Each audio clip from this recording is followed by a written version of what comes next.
नमस्कार, मैं doctor Vishwamitra Vaishnav, assistant professor political science, college शिक्षा, राजस्थान। प्रिय विद्यार्थियों, आज हम स्विट्ज़रलैंड की संघीय परिषद यानी स्विट्ज़रलैंड की फेडरल काउंसिल के संदर्भ में चर्चा करते हैं, उसके इंट्रोडक्शन के संदर्भ में विशेष रूप से। देखिए, कोडिंग एक विद्वान है जो ये कहते हैं कि लोकतंत्र की अध्यक्षात्मक व मंत्रिमंडलीय पद्धतियों में जिन गुणों को स्विट्ज़रलैंड के लोग सबसे अच्छा समझते हैं, उनका मिश्रण वहाँ की संघीय परिषद में या वहाँ की कार्यपालिका में है। यानी अध्यक्षात्मक और संसदात्मक प्रणालियों की जो विशेषताएं हैं, जो महत्व है, उन सारी विशेषताओं का महत्व जो है स्विट्ज़रलैंड की कार्यपालिका यानी फेडरल काउंसिल में सम्मिलित है। ये अपने आप में एक महत्वपूर्ण बात है।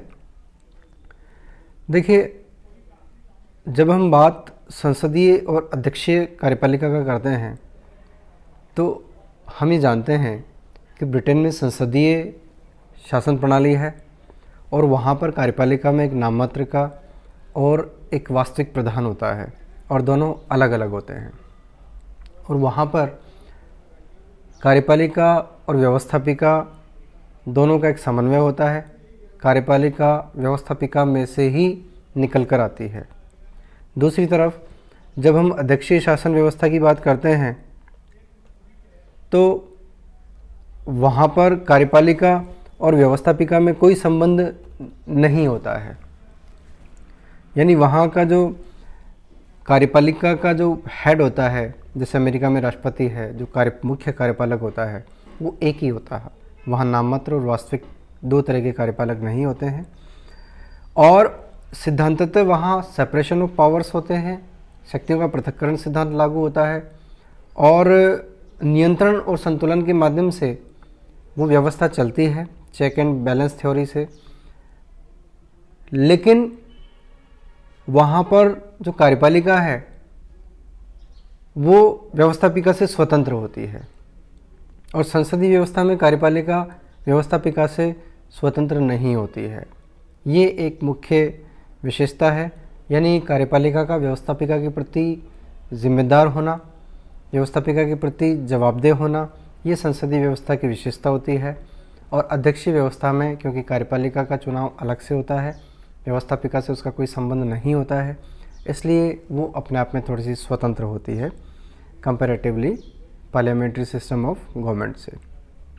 देखिए कि इन दोनों के अतिरिक्त एक तीसरे प्रकार की कार्यपालिका और होती है, जिसमें कार्यपालिका शक्ति एक व्यक्ति विशेष में निहित होकर संपूर्ण सभा में समाहित होती है और उनके समस्त सदस्य संयुक्त रूप से कार्यपालिका के कार्यों का संपादन करते हैं।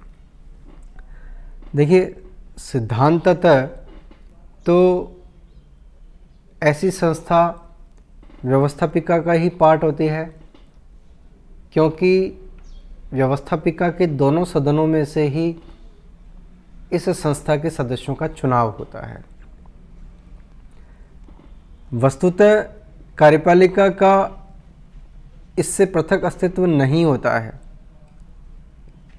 लेकिन यदि कोई कार्यपालिका का अध्यक्ष होता है या राज्याध्यक्ष होता है तो वह केवल नाम मात्र का होता है और उसकी जो शक्ति है वो सामूहिक होती है। और ऐसी कार्यपालिका जो है स्विट्ज़रलैंड में होती है। वहाँ कार्यपालिका बहुसदस्यीय है। वहाँ कार्यपालिका के 7 प्रधान होते हैं और ये जो 7 प्रधान होते हैं, 7 जो हेड होते हैं, ये सीनियरिटी वाइज प्रत्येक 1 वर्ष के लिए चुने जाते हैं अध्यक्ष के रूप में। बाकी सब उनके सबऑर्डिनेट के रूप में कार्य करते हैं। लेकिन ऐसा नहीं है कि वो अध्यक्ष जो है मनमानी कर सकता है। वहाँ निर्णय कार्यपालिका के 7 सामूहिक सदस्यों की आपसी सहमति से लिए जाते हैं। और ये जो व्यवस्था है, जो न तो संसदीय व्यवस्था है और न अध्यक्षीय व्यवस्था है, ये एक रूढ़िवादी व्यवस्था है। और शायद इसीलिए इस व्यवस्था को संसदीय व्यवस्था से भी ज़्यादा प्राचीन माना जाता है। इसको कॉलेजियल एग्जीक्यूटिव या रूढ़िवादी बहुल कार्यपालिका के रूप में भी इसको जाना जाता है, पुकारा जाता है। और वर्तमान में ऐसी बहुल या कॉलेजियल जो एग्जीक्यूटिव सिस्टम है, कॉलेजियल कार्यपालिका है, वो स्विट्ज़रलैंड में पाई जाती है। अतः स्विट्ज़रलैंड की जो बहुल कार्यपालिका है उसको हम संघीय परिषद या फेडरल काउंसिल के नाम से जानते हैं। देखो विद्यार्थी, ये जो हमने जो डिस्कशन किया है, इस डिस्कशन का जो मूल मंतव्य है वो ये है कि एक तरफ संसदीय कार्यपालिका है जिसमें कार्यपालिका व्यवस्थापिका में से ही छनकर आती है, कार्यपालिका व्यवस्थापिका का पार्ट होती है, कार्यपालिका व्यवस्थापिका के प्रति जिम्मेदार होती है। दूसरी तरफ अध्यक्षीय कार्यपालिका है जो कार्यपालिका बिल्कुल अलग रूप से चुनी जाती है, उसका चयन, उसका जो निर्वाचन प्रक्रिया है, सिलेक्शन प्रोसेस है, वो बिल्कुल अलग है। उसका व्यवस्थापिका से कोई लेना देना नहीं होता है। वहाँ कार्यपालिका का एक ही सर्वेसर्वा होता है, नाममात्र वास्तविक दोनों एक ही शक्ति, एक ही व्यक्ति के पास, एक ही पद के पास शक्ति होती है। और वहाँ उत्तरदायित्व की भावना उतनी नहीं रहती है जितनी संसदीय व्यवस्था में कार्यपालिका की व्यवस्थापिका के प्रति उत्तरदायित्व होता है। अब एक तरफ संसदीय उत्तरदायित्व और दूसरी तरफ निष्पक्ष और निडर होकर अपने कार्य करना, ये दोनों कार्यपालिकाओं की एक विशेषता है।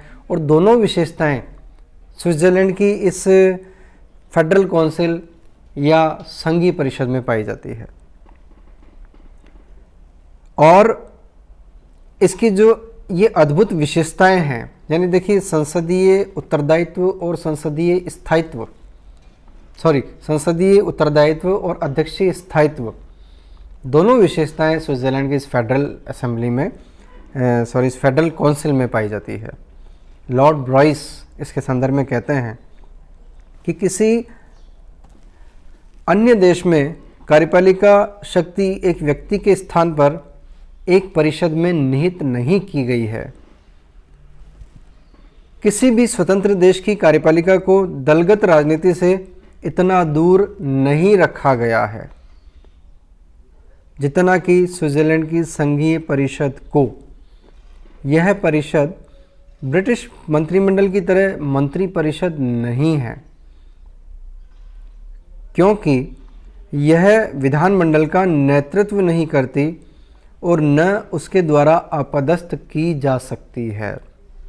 यानी यहाँ पर जो संसदीय अस्थायित्व होता है, अविश्वास का प्रस्ताव जो संसद के पास होता है कार्यपालिका के संसदीय व्यवस्था में व्यवस्थापिका के पास कार्यपालिका के अगेंस्ट, तो वो कमियां नहीं होती है। यानी वहाँ विधायिका जो है कार्यपालिका को ऐसे कंट्रोल नहीं कर सकती, अपदस्थ नहीं कर सकती।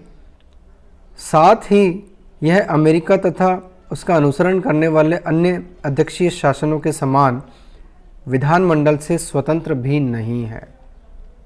देखिए, जहाँ शक्ति का पृथक्करण है, सेपरेशन ऑफ पावर है, वहाँ कार्यपालिका निरंकुश हो सकती है। तो यहाँ इस स्विट्ज़रलैंड की फेडरल असेंबली में इस निरंकुशता की बुराई को भी ध्यान में रखा गया है। यह स्वतंत्र नहीं है, यद्यपि इसमें दोनों पद्धतियों के लक्षणों का समावेश है, परंतु दलगत स्वभाव से वंचित रहने के कारण यह दोनों से ही पूर्णतः भिन्न है। यानी यहाँ देखिए कि कार्यपालिका में पर्टिकुलर किसी दल विशेष के 7 सदस्य नहीं होते हैं, किसी पर्टिकुलर राज्य विशेष से 7 सदस्य नहीं होते हैं। और यहाँ तक कि वहाँ की फेडरल असेंबली के जो 7 सदस्य होते हैं उनमें कोई ब्लड रिलेशन भी आपस में नहीं होना चाहिए, कोई वैवाहिक संबंध भी उन 7 सदस्यों के बीच में नहीं होना चाहिए। ये वहाँ की एक शर्त है कार्यपालिका का उस 7 सदस्यीय काउंसिल में एक सदस्य बनने की। अर्थात वहाँ जो नेपोटिज्म या भाई भतीजावाद है, इससे भी इसको दूर रखने की कोशिश या प्रयास किया गया है। तो देखिए कि दलीय नीति का निर्धारण नहीं करती है, परंतु इतने पर भी दल का कुछ ना कुछ रंग इस पर अवश्य होता है। देखिए, हर पॉलिटिकल पार्टी अपनी विचारधारा का, अपने एजेंडा का, अपने दृष्टिकोण का, विज़न का पक्ष जनता के सम्मुख रखते हैं और उसके आधार पर कार्य करते हैं। उसका थोड़ा सा प्रभाव होता है। लेकिन जो दलगत राजनीति की जो बुराइयां होती है, वो बुराई यहाँ पर नहीं है। ये सब लोगों की सहमति को लेकर साथ चलने का एक कार्यक्रम है। और ऐसा भी नहीं है कि सारे के सारे सातों सदस्य जो है किसी बड़े स्टेट से या किसी पर्टिकुलर स्टेट से, वहाँ कोशिश ही की जाती है कि सातों सदस्यों को पूरे स्विट्ज़रलैंड के जितनी भी कैंटन्स हैं उनसे उनको प्रतिनिधित्व मिले। और जैसे बड़े कैंटन है, जैसे उसमें एक का नाम जुरिक है, जुरिक कैंटन है जो वहाँ का राज्य है, एक का बर्न है। तो जो दोनों जो कैंटन्स है वो बहुत बड़े कैंटन है कंपैरेटिवली अदर कैंटन्स के, स्टेट्स के। तो वहाँ से एक एक प्रतिनिधि वहाँ पर तय होता है, एक तरह से फिक्स होता है, क्योंकि इतने बड़े स्टेट्स हैं वहाँ के, तो उनका प्रतिनिधित्व न्यायिक होता है। इस प्रकार जो है स्विट्ज़रलैंड की जो कार्यपालिका है वो अपना आप में एक यूनिक स्थान रखती है। जो अध्यक्षीय शासन व्यवस्था की अच्छाइयाँ हैं उसको उसमें स्वीकार किया गया है। जो अध्यक्षीय शासन की बुराइयाँ हैं, जो उसके ड्रॉबैक्स है, कमियाँ हैं, उसको उस व्यवस्था में अस्वीकार किया गया है। जो संसदीय व्यवस्था की अच्छाइयाँ हैं, बेनिफिट्स हैं, कैरेक्टरिस्टिक्स हैं, उनको उसमें फेडरल असेंबली में स्वीकार किया गया है। जो संसदीय व्यवस्था की बुराइयां हैं उसको उसमें अस्वीकार किया गया है। इस प्रकार दलगत होते हुए भी दलगत राजनीति से या दलगत जो बुराइयां हैं उससे उसको दूर रखने का प्रयास किया गया है। सभी राज्यों के प्रतिनिधित्व को इसमें प्रतिनिधित्व देने के लिए शर्तें रखी गई है। और इसके अलावा सभी लोग आपसी सहमति से कार्य करें, आपस में कोई इनके बीच में मतभेद न हो, इसके लिए भी शर्तें तय की गई है। और इसके जो 7 सदस्य हैं वो संसद के, यानी वहाँ के जो वहाँ की जो संघीय सभा है, जो फेडरल असेंबली है, उसके माध्यम से जो है चुने जाते हैं। 4 वर्ष इसका कार्यकाल होता है। हर वर्ष जो है एक एक सदस्य का यहाँ पर नंबर आता है सीनियरिटी के आधार पर, और हर एक को यहाँ पर कार्य करने का मौका मिलता है। इस प्रकार स्विट्ज़रलैंड की इस फेडरल काउंसिल के संदर्भ में या संघीय परिषद के संदर्भ में हम इसका एक परिचय प्राप्त कर सकते हैं। धन्यवाद।